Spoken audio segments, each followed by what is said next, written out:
Bismillahirrahmanirrahim. Assalamualaikum warahmatullahi wabarakatuh. Alhamdulillahirabbil alamin wa bihi nasta'inu ala umuri dunya waddin wa ala alihi wa sahbihi ajma'in amma ba'du. Pertama-tama marilah kita panjatkan puji dan syukur kehadirat Allah Subhanahu wa taala yang mana pada kesempatan ini kita dapat bertemu secara virtual dalam keadaan sehat walafiat. Salawat serta salam semoga tercurah limpahkan kepada junjungan alam yakni Habibana wa Nabiyana Muhammad Sallallahu Alaihi Wasallam. Teman-teman, perkenalkan, nama saya Salafia Al-Zahra Fauzia dari kelas PAI 3E NIM 11920200212. Pada kesempatan kali ini saya akan sedikit berbagi tentang penjelasan dari tema yang saya bawakan, yaitu saling menasihati dan berbuat baik dari Quran Surat Luqman ayat 13 dan 14. Langsung saja, di sini saya membagi ke dalam beberapa bagian. Nah, pembahasan yang pertama adalah pembacaan ayat dan terjemah dari Quran Surat Luqman ayat 13 dan 14. Kemudian yang kedua yaitu pembahasan ilmu tajwidnya. Kemudian yang ketiga yaitu ada asbabun nuzul. Selanjutnya ada yang keempat yaitu isi kandungan, yang kelima yaitu pembahasan tafsir-tafsir, kemudian yang keenam ada kesimpulan. Nah, langsung saja ke bagian yang pertama yaitu ayat dan terjemah. A'udzu billahi minasyaitonir rajim. Bismillahirrahmanirrahim. وَإِذْ قَالَ لُقْمَانُ لِابْنِهِ وَهُوَ يَعِظُهُ يَا بُنَيَّ لَا تُشْرِكْ بِاللَّهِ إِنَّ الشِّرْكَ لَظُلْمٌ عَظِيمٌ وَوَصَّيْنَا الْإِنسَانَ بِوَالِدَيْهِ حملته أمه وهنا على وهن وفصاله في عامين أن اشكر لي ولوالديك إلي المصير. Artinya, dan ingatlah ketika Luqman berkata kepada anaknya di waktu ia memberi pelajaran kepadanya, "Hai anakku, janganlah kamu mempersekutukan Allah. Sesungguhnya mempersekutukan Allah adalah benar-benar kezaliman yang besar." Ayat 13. Dan kami perintahkan kepada manusia berbuat baik kepada orang tua. Ibunya telah mengandungnya dalam keadaan lemah yang bertambah lemah dan menyepihnya dalam 2 tahun. Bersyukurlah kepadaku dan kepada 2 orang ibu bapakmu, hanya kepadakulah kembalimu. Ayat 14. Pesan yang kedua adalah tentang hukum tajwidnya. Nah, yang pertama ada kata qola. Nah, di sini ada garis bawah di bawah huruf ko. Nah, ini dihukumi dengan mad asli atau sering kita dengar atau sering kita sebutkan itu mad tobi'i. Nah, kenapa disebut mad tobi'i? Karena huruf qaf berharakat fathah, bertemu alif, dan setelahnya tidak bertemu hamzah, sukun, waqaf, dan tasydid. Nah, cara membacanya itu panjang 2 harokat. Nah, kemudian ada kata Luqmanu. Nah, di sini yang digaris bawahinya adalah huruf qaf. Nah, di sini dihukumi dengan qalqalah sugro atau qalqalah yang ada di pertengahan. Nah, kenapa disebut dengan qalqalah sugro? Karena huruf qalqalah qaf disukun dan posisinya di tengah kalimat. Nah, cara membacanya itu dipantulkan dengan ringan. Jadi Luqmanu. Nah, di sini ada yang ketiga yaitu Luqmanu, tapi yang di garis bawahnya itu adalah huruf mim. Nah, di sini hukumnya adalah mad asli atau mad tabi'i. Nah, kenapa disebut mad asli? Karena huruf mim berharokat fathah, bertemu alif, dan setelahnya tidak bertemu hamzah, sukun, waqaf, dan tasydid. Cara membacanya sama, yaitu 2 harokat. Kemudian ada yang keempat, yaitu lafad libnihi. Nah, yang di garis bawahinya adalah ibni. Nah, itu di bawah ba ya. Itu hukumnya adalah qalqalah sugro. Kenapa disebut dengan qalqalah sugro? Karena huruf qalqalah yaitu ba disukun dan posisinya di tengah kalimat. Cara membacanya dipantulkan secara ringan. Libnihi. Nah, kita lanjut ke kata yang selanjutnya, yaitu masih di kata libnihi, tetapi yang di garis bawahinya adalah hi. Nah, ini hukumnya adalah madsilah qasiroh. Nah, yang ini ya.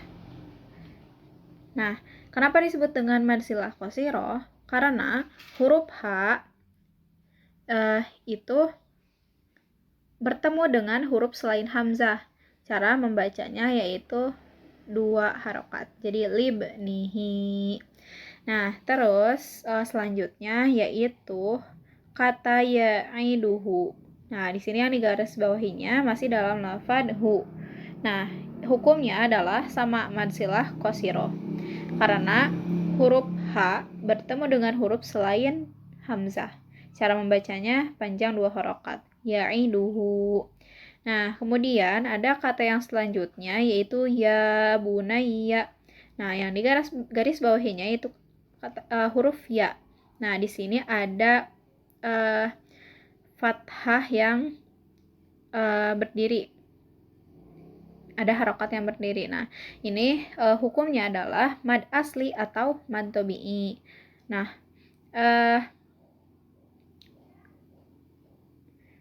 cara membacanya sama 2 harokat. Kemudian ada di sini lafad la. La juga masih mad asli. Nah, itu membacanya 2 harokat. Kemudian ada kata yang selanjutnya yaitu billahi. Nah, billahi ini hukumnya adalah tarkik. Karena lafaz Allah didahului oleh huruf hijaiyah yaitu ba berharokat kasroh. Cara membacanya tipis, jadi billahi. Nah, kemudian kata yang selanjutnya yaitu inna. Ini hukumnya adalah gunnah. Nah, kenapa disebut gunnah? Karena nun bertasydid. Cara membacanya yaitu dengung dengan ditahan sampai 3 harokat, jadi inna. Nah, kemudian kata yang selanjutnya adalah asyirka. Nah, di sini hukumnya adalah alif lam syamsiyah. Karena huruf alif lam bertemu huruf syamsiyah yaitu shin. Dibaca idgham atau masuk ke shin. Jadi asyirku, bukan al-syirku tapi asyirku. Nah, kemudian lafaz yang selanjutnya yaitu ladzulmun adzim. Nah, di sini hukumi idhar karena huruf mim berharokat dhammah tanwin bertemu dengan huruf ain, yaitu dibaca jelas. Jadi ladzulmun adzim.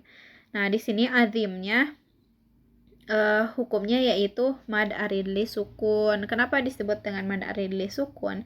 Karena huruf mad jatuh sebelum huruf yang diwaqaf.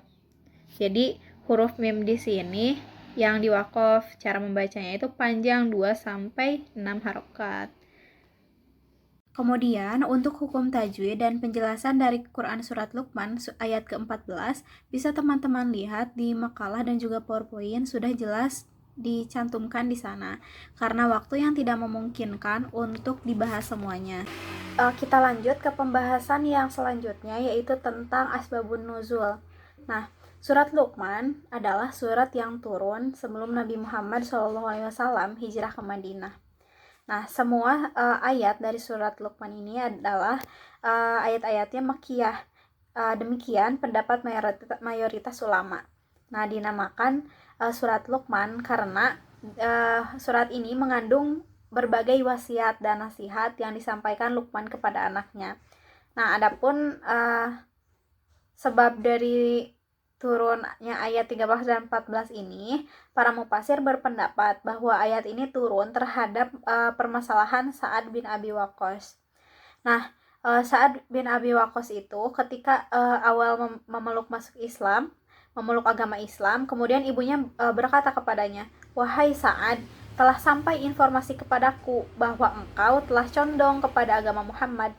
Demi Allah, aku tidak akan berteduh dari teriknya matahari dan dari angin yang berhembus. Aku tidak akan makan, aku tidak akan minum hingga engkau mengingkari agama Muhammad SAW dan kembali kepada agamamu sebelumnya." Nah, Sa'ad ini adalah anak lelaki yang paling dicintai oleh ibunya. Nah, tetapi Sa'ad enggan untuk melakukan itu. Nah, kemudian ibunya menjalani itu semua selama 3 hari dalam keadaan tidak makan, tidak minum, tidak berteduh, sehingga Sa'ad pun mengkhawatirkannya. Lalu Sa'ad ini datang kepada Rasulullah SAW untuk menanyakan kepada beliau tentang apa yang sedang dialaminya. Sehingga turunlah Quran surat Luqman ayat 14 ini yang memerintahkan kita untuk selalu berbuat baik kepada orang tua. Kita lanjutkan kepada pembahasan yang keempat, yaitu tentang isi kandungan. Nah, dalam Quran surat Luqman ayat 13 dan 14 ini menjelaskan tentang Luqman menjelaskan kepada anaknya bahwa perbuatan syirik itu merupakan kezaliman yang besar.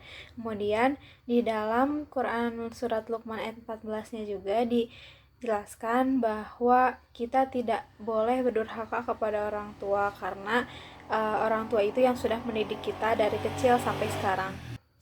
Selanjutnya untuk pembahasan yang kelima, yaitu tentang tafsir-tafsir. Di dalam makalah sudah saya cantumkan beberapa tafsir yang bisa teman-teman baca supaya lebih jelas dan lebih paham. Namun pada kesempatan ini saya hanya mengambil beberapa tafsir saja. Seperti dalam Quran surat Luqman ayat 13, saya mengambil dari tafsir Fijalil Quran. Tafsir ayat 13 yaitu nasihat mengandung pengingkaran terhadap persoalan tauhid dan penyinggungan tentang persoalan akhirat.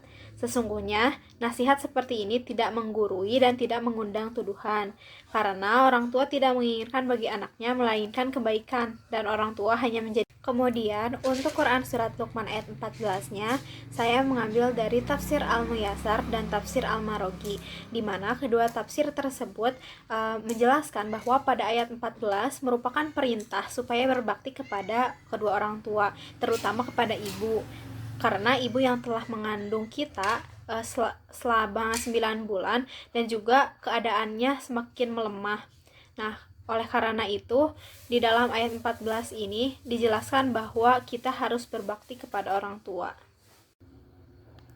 Baik teman-teman, itulah penjelasan dari materi yang saya bawakan. Maka dari itu dapat kita simpulkan bahwa Quran surat Luqman ayat 13 dan 14 ini mengajak kita untuk senantiasa menyembah dan menanamkan keimanan kita kepada Allah Subhanahu wa taala, bersyukur kepada Allah atas segala nikmat yang telah diberikan, selalu berbuat baik kepada orang sekitar, selalu patuh dan berbakti kepada orang tua selama masih dalam batas syariat, dan mengingatkan kepada kita untuk tidak melakukan kezaliman, yaitu mempersekutukan Allah. Mungkin hanya itu dari saya. Mohon maaf apabila terdapat banyak kesalahan, karena kesempurnaan hanya milik Allah Subhanahu wa taala. Semoga bermanfaat. Terima kasih. Assalamualaikum warahmatullahi wabarakatuh.